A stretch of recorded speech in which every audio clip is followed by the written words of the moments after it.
So Shane, let's start off in Elation's customer service inbox. And we're gonna switch to that. All right, now, as we can see, it is flooded with Panaflu-related emails. And normally, this would require a human to painfully have to read every single one. But the Automation Success Platform, now powered by generative AI, is able to read, classify, and prioritize the most critical cases. And it's those cases that get sent to Zoe. Zoe is Elation's customer service agent, and she works in Salesforce, and when she logs in the morning, she can see the most critical case at the top of her inbox, and this is from Main Street Pharmacies. They are a large national chain and a top customer. And when Zoe clicks into that case, she can see that they didn't get 9,000 units of Panaflu, which is not only an account issue, but a public health emergency as flu season is gearing up. So Zoe needs to act fast. Normally, Zoe would have to manually log into multiple back-end systems and copy and paste data over to understand the situation and the way to solve it. But Zoe has Automation Copilot embedded right inside of Salesforce. And right at her fingertips, she has the short ship resolution automation that she can launch in the flow of work. Now, Automation Copilot is off and running. It's logging into those systems on-prem, in the cloud, pulling all that data. Once it's done doing that, it is calling on document automation to read and understand and extract data from a document attached to the customer record. Document automation, as Adi mentioned, is now powered by generative AI, which means that it can read and classify an entire new universe of document types, including this unstructured packing slip, 27 pages of data. Document automation has extracted 100 pieces of data already, and it's asking Zoe to validate one piece for accuracy. And in this instance, it's focused on a piece of unstructured text. And generative AI is able to read that and summarize it for Zoe. So she has only the information that she needs. All right, Zoe reads it, it's accurate. We're gonna validate that, Shane.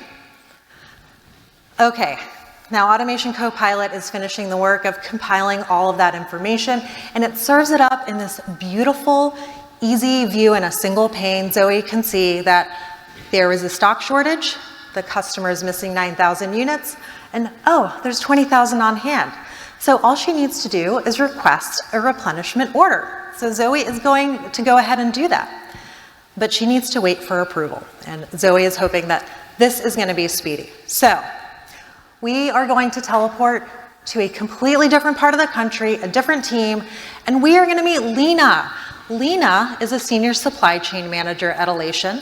And as you can imagine, she has been pretty swamped today. Lena hasn't even been able to leave Teams, trying to solve problems left and right as they're popping up. And here's another. She needs to approve an order for a placement order. So Lena is going to click in and see what's going on.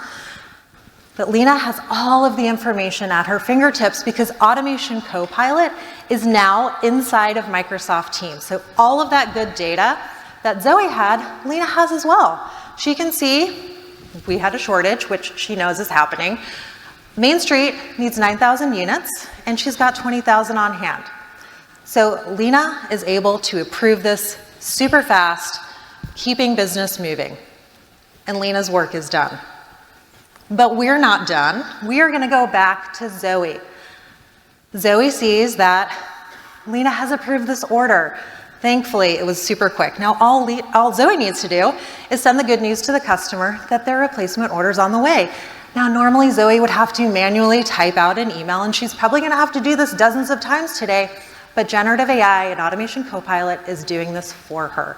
So all Zoe needs to do is make sure that it's accurate and customize it based on her personal relationship with the account.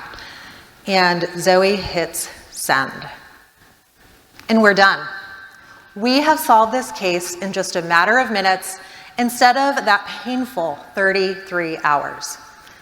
Now, it may seem yeah, you can clap, yes. So this may seem too good to be true. So let's go under the hood really quickly and see exactly how this was built.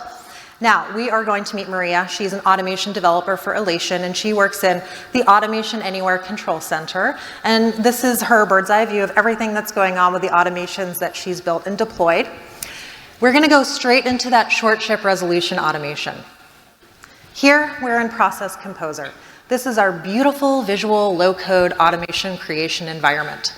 And on the left-hand side, Maria has a variety of different automation building blocks that she can choose from, including the brand new API task. So let's go ahead and drill into the API task for the document insight that was able to generate the information for Zoe around why the shipment was shorted. So once we drill into that, we can see that Maria has a vast library of different packages that she can choose from, including integrations with a variety of generative AI providers as well as custom models. This is all thanks to our open platform. And Maria has already selected the AWS Titan AI model supporting the LLM for this use case. And on the right-hand side, she can configure it with model selection, prompt details, as well as the response variable. That's it. That's literally it. A seasoned developer like Maria, it's so easy for her to infuse generative AI into her automations as well as your citizen developers. So now everyone can build automations faster, infuse generative AI, and accelerate productivity across all of your teams.